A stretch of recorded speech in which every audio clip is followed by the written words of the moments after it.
para mí y en mi nombre las personas que componen el Aula Cultural de Divulgación Científica, la verdad es que es una suerte poder participar por segundo año consecutivo. Hoy tendría que estar también conmigo mi compañero y sin embargo amigo, el profesor Carlos Javier Álvarez González, que probablemente hubiera hecho la charla mucho más entretenida, amena y divertida de lo que yo podría hacerlo, pero por problemas de última hora no va a poder estar aquí, aunque él ha participado en la realización de esta actividad. Y bueno, la idea aquí es presentar lo que hacemos en el Aula Cultural de Divulgación Científica. El aula es un colectivo que pertenece a la Universidad de La Laguna en un departamento específico que se llama Extensión Universitaria o Extensión Cultural. Y está compuesto por personas que pertenecen a la universidad, bien en la categoría de profesorado, como es mi caso y el de mi colega, bien en la de alumnado o bien en la del personal de administración y servicios. Pero está también abierta a personas que son de fuera de la universidad, porque desarrolla actividades que interesan a todo el mundo. Ustedes tienen que tener en cuenta que la actividad educativa, la de los centros donde ustedes se encuentran, la de la propia universidad, es una actividad que tiene una inversión. Es decir, son necesarios unos recursos para tener, por ejemplo, todo lo necesario para tener una actividad en el día de hoy, las aulas en las que ustedes están, el entorno en el que yo estoy conectado para poder interactuar con ustedes, y eso proviene del dinero que da la sociedad y la ciudadanía a través de los impuestos.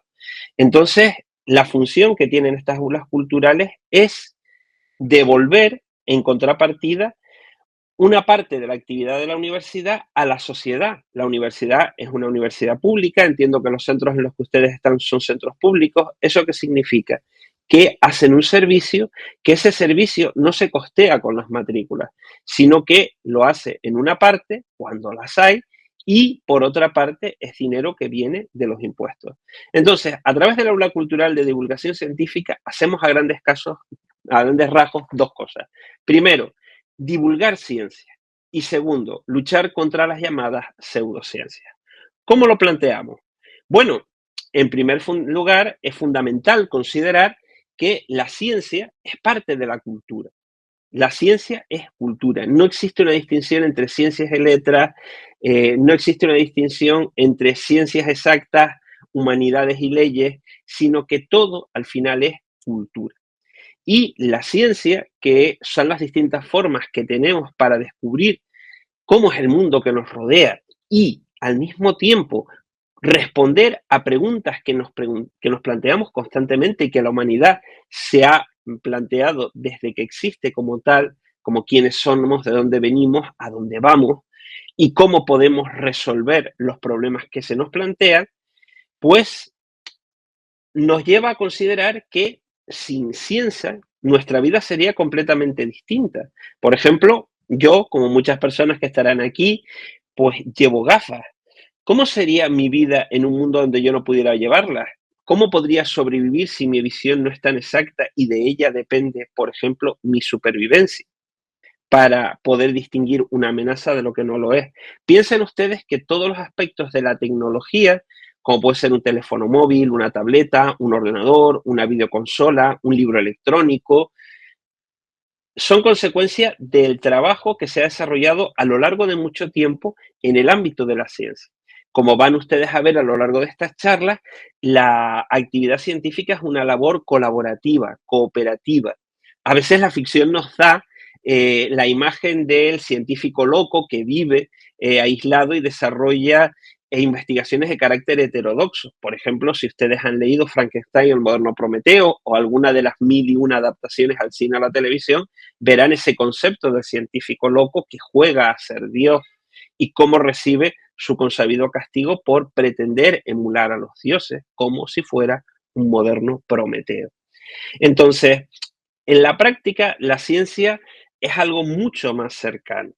Y aunque hay muchos aspectos que desde el punto de vista formal pueden resultar fascinantes, por ejemplo, la posibilidad de mandar naves al espacio, aparatos que nos permitan conocer cómo es Marte, sondas que han abandonado nuestro sistema solar y avanzan por la Vía Láctea, pues también tenemos muchos aspectos de carácter cotidiano. Las medicinas que nos tomamos, por ejemplo, para combatir un catarro como el que yo tengo en estos momentos.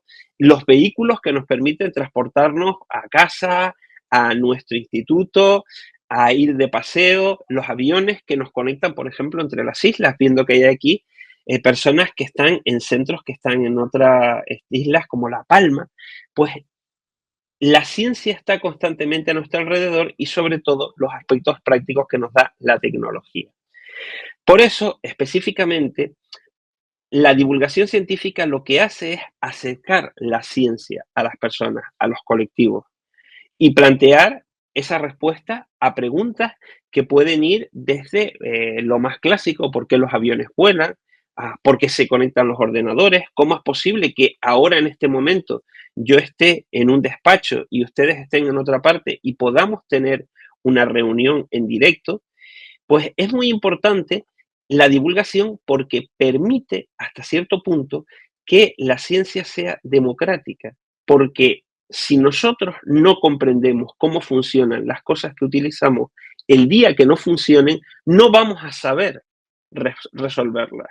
Y muy importante, si no sabemos cómo funciona la ciencia, ¿quién nos dice que lo que nos están contando, por ejemplo, los medios de comunicación es cierto o es cierto pero cuestionable o es directamente incierto? También verán ustedes que en muchos aspectos la ciencia no da respuestas taxativas y hay que desconfiar en muchos aspectos que da aspectos concluyentes sin explicar el por qué. La cuestión no es qué, sino por qué y volverlo a explicar. En ese sentido, la ciencia es o debe tener un planteamiento democrático, en el sentido de, da igual que seas el más importante de los catedráticos o el último mono que acaba de llegar con una beca de investigación. Las reglas deben ser iguales para todo el mundo. Y la divulgación lo que busca específicamente es eso, acercar la ciencia al público. ¿Qué es lo que sucede y por qué es necesario? Porque siempre y toda la vida ha existido el reverso tenebroso de la fuerza, que son las denominadas pseudociencias, que son teorías a creencias que se disfrazan de ciencias sin serlo y que incluso históricamente fueron de la mano y luego fueron disociando. Por ejemplo, la astrología, que es la idea de pensar que nuestro carácter, incluso nuestro destino, está marcado por el signo zodiacal al que pertenecemos, por ejemplo, pues en su momento estaba muy vinculada a la astronomía porque ambas tenían como denominador común la observación de los cielos. En un momento determinado la astronomía va por un camino y la astrología se convierte en el ámbito pseudocientífico y sin embargo hay muchas personas que creen en la astrología y hay empresas que utilizan ese elemento para, por ejemplo, contratar gente. ¿Qué pensarían ustedes de alguien que valora no su trabajo, no ustedes, sino un aspecto que simplemente no está ratificado por la ciencia? La posibilidad de ver el futuro, la evidencia, la parapsicología, la idea de que existen entes paranormales, fantasmas, otros mundos, otras vidas y pueden comunicarse con nosotros de formas un poco singulares. Las mal llamadas medicinas alternativas, que intentan curar y hablan de la llamada malvada medicina occidental o alopática, la creencia de que vienen seres de otros planetas y nos visitan desde la antigüedad. Si ven ustedes, por ejemplo, algunas cosas de ciertos canales de la tele, donde aparece pues, un señor con unos pelos más o menos parecidos como yo los tengo ahora y cuenta que todo tiene una explicación extraterrestre. Específicamente, hay que partir de la premisa de que cada cual es libre de creer lo que estime por conveniente. Otro aspecto importante es considerar que eso no debe imponerse ni convertirse en un aspecto que luego pueda afectar a otras personas. Por ejemplo, cada cual es libre de escoger el tratamiento que considere más adecuado, pero tiene que ser consciente de que hay tratamientos que no son tales y que eso puede costarles la salud o incluso la vida. Entonces, hay que plantear también otra cuestión. La ciencia no niega de antemano que todas estas cuestiones sean falacias, sino simplemente hace una pregunta. Y es la pregunta que ustedes tienen que exponer siempre cuando alguien hace una afirmación categórica, venga de donde venga. ¿Por qué? Explícamelo, cuéntamelo, enséñamelo. Yo quiero ver, porque el conocimiento no es una cuestión de creer, es una cuestión de comprender, de entender. Y no se trata de vencer en una discusión gritando más fuerte, sino todo lo contrario, se trata de convencer.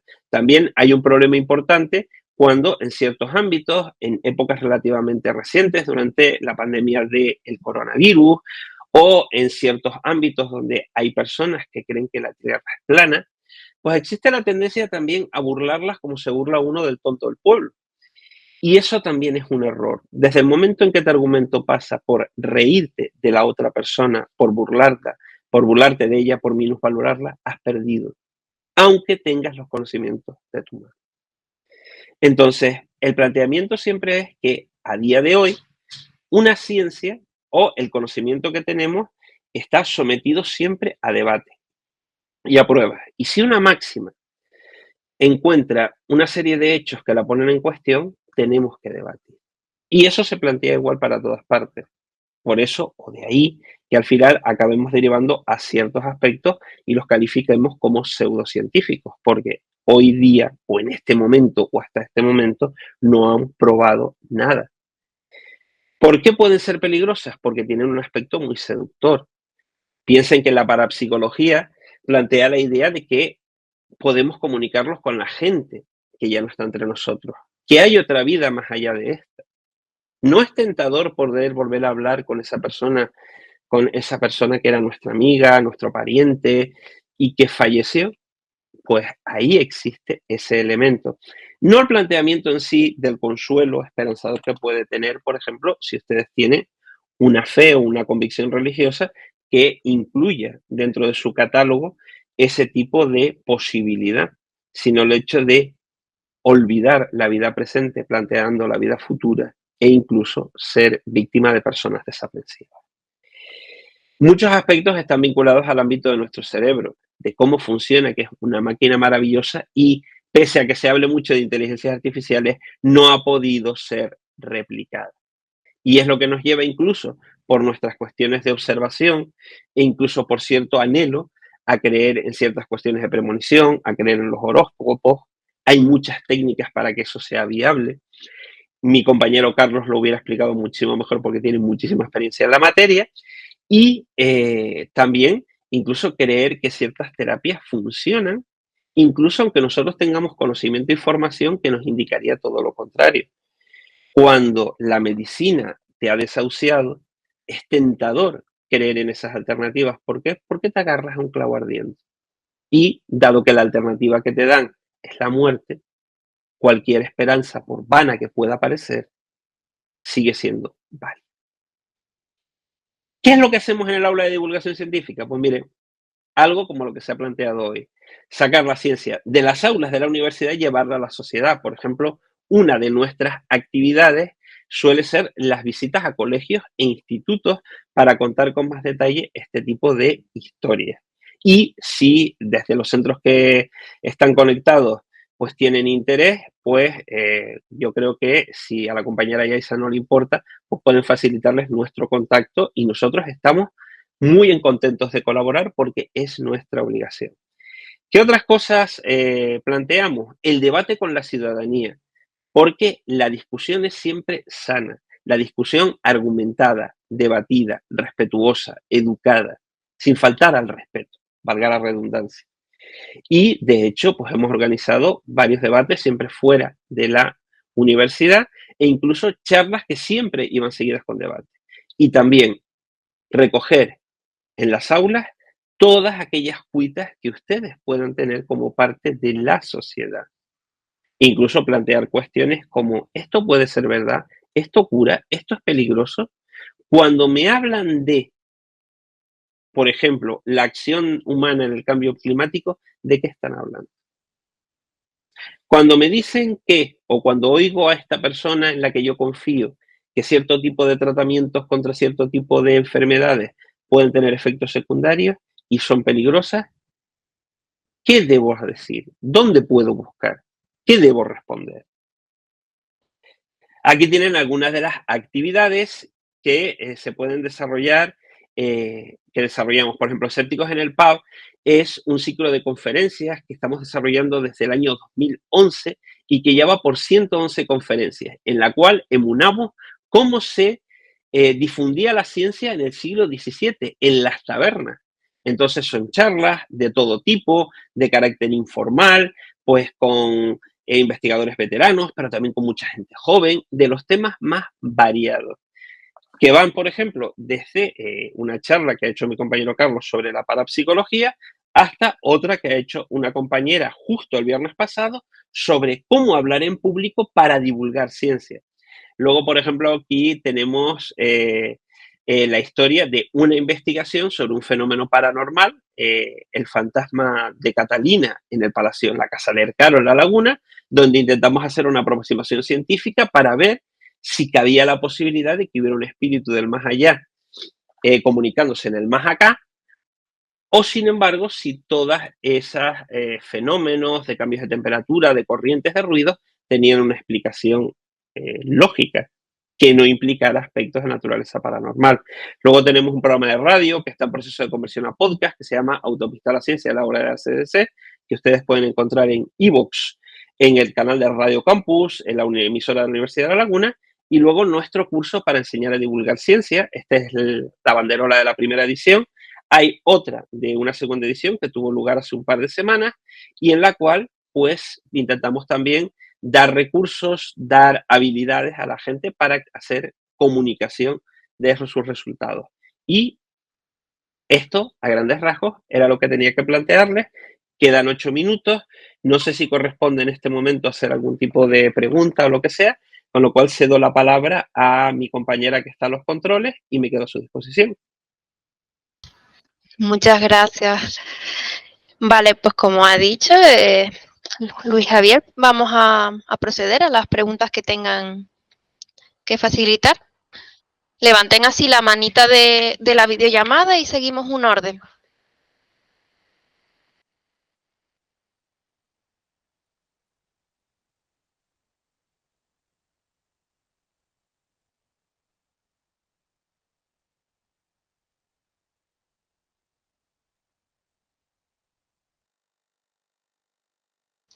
¿Alguien se ha quedado dormido? Que veo por las pantallas ahí, personas bostezando. Es muy tempranito todavía.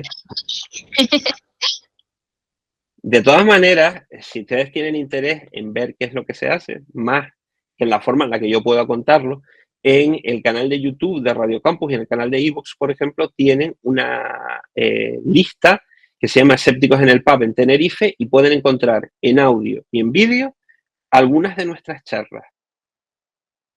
Bien, aquí tenemos a Liesa Matías, Tatiana. Hola, ¿qué tal? Que aquí tenemos a una alumna, a Yumalay, que quiere hacer una pregunta sobre la charla que hemos tenido. Vale. ¿Cuánto tiempo llevan estudiando la pseudociencia? Pues desde que el mundo, pseudociencias hay muchas y van evolucionando. Y yo creo que prácticamente desde que existe la humanidad y tenemos la capacidad, que también es positiva, la capacidad de fabular, la capacidad de intentar dar respuestas. Lo que sucede es que han ido variando, algunas son más duraderas, otras lo son menos. Algunas llevan tanto tiempo con nosotros desde que existen, pues, la idea de las criaturas fantásticas. ¿Desde cuándo podemos encontrar en la literatura, por ejemplo, los espíritus, los fantasmas, los vampiros?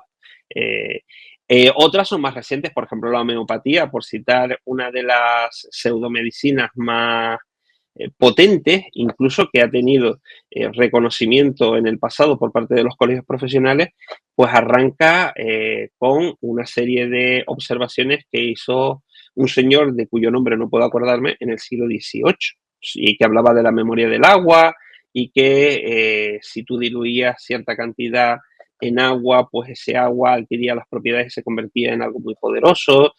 Entonces, las pseudociencias son un colectivo con distintas caras. De hecho, generalmente nosotros tenemos un curso que se llama ciencia en singular y pseudociencias en plural. ¿Por qué? Porque la ciencia debe regirse por las mismas reglas y las reglas son iguales en todas partes. Las pseudociencias se contradicen entre ellas. Tenemos otra pregunta.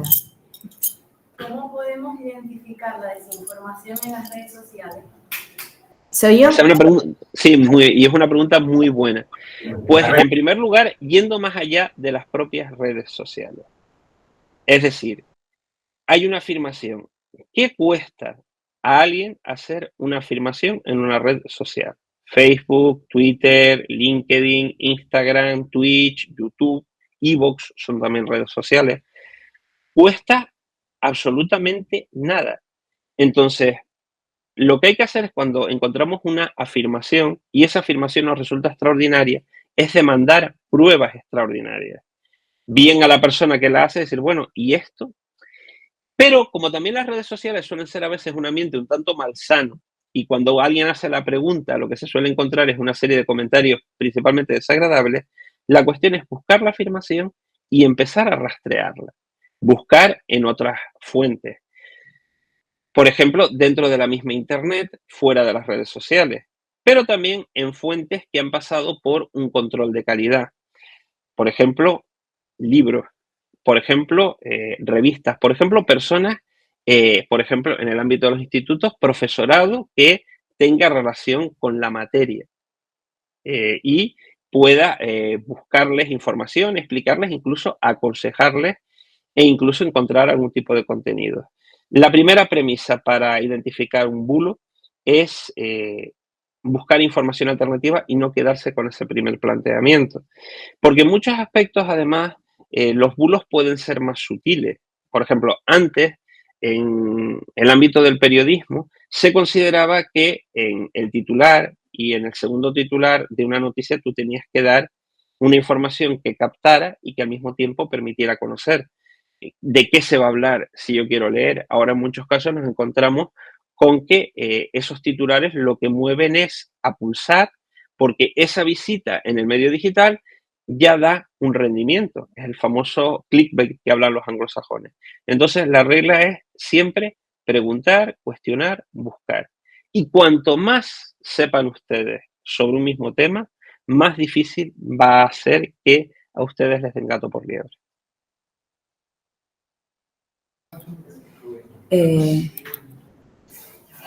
Tenemos otra alumna, en este caso Emma, que quiere formular la siguiente pregunta. Vale, sería la última, ¿vale? Para que nos dé tiempo a las siguientes charlas y no retrasarnos. Muy bien. Emma. Exactamente cuando la sociedad empieza a poner la pseudociencia en duda y empieza a hacer esas investigaciones para aclararse bien y tratar la ciencia. Otra muy buena pregunta. Pues bueno, en realidad siempre ha existido, ha sido constante desde la antigüedad. Por ejemplo, en la Grecia clásica se cuenta la historia de un filósofo, no estoy seguro de quién era, creo que era Anaxágoras, que encontraron un caso de un carnero que tenía un solo cuerno, se dijo que era una cuestión, un signo de los dioses, y él, mediante la disección del cráneo del carnero, planteó que simplemente era un desarrollo normal, es decir, siempre ha habido personas que han cuestionado ese planteamiento, pero la sociedad es muy variopinta. Cada persona de las aquí presentes, quienes están en conexión, tiene sus propios planteamientos y creencias respecto a muchas cosas. Entonces, hay casos en los cuales una misma creencia puede ser cuestionada en algunos ámbitos y puede ser defendida en otros. Por ejemplo, volviendo al caso de la homeopatía en la Europa Central, principalmente Alemania y Francia, ha contado con muchísimo predicamento. En tanto que, por ejemplo, en Estados Unidos, pues no se la considera como tal. Si vamos al revés, por ejemplo, en Estados Unidos ha habido debates en algunos estados de la Unión sobre el tema de considerar que la evolución es solo una teoría que se debe contrastar, por ejemplo, al diseño inteligente, que es una forma del creacionismo. En tanto que aquí esa es una cuestión que, al menos en la educación pública, no se plantea. O ese tipo de cuestiones se plantean en otras asignaturas fuera del ámbito de las ciencias naturales, como pueden ser la formación religiosa. Entonces, estamos en constante evolución y cuestionamiento. Porque también es la forma en la que la ciencia evoluciona. Antaño la ciencia consideraba que el tamaño de la cabeza determinaba la inteligencia de las personas. Hoy eso es una cuestión que está descartada, Pero ese planteamiento llegó a investigar cómo era nuestro cerebro y cómo diversas zonas de nuestro cerebro están relacionadas, como por ejemplo, con nuestras funciones comunicativas y sensitivas, como por ejemplo el área de Broca respecto a la comunicación y el lenguaje. Así que siempre, desde siempre y constantemente. Y ya, justo ahora mi tiempo acaba de terminar. Muchísimas gracias por su atención, las preguntas muy interesantes y Yaisa, muchísimas gracias una vez más a ti y a todo el equipo por todo.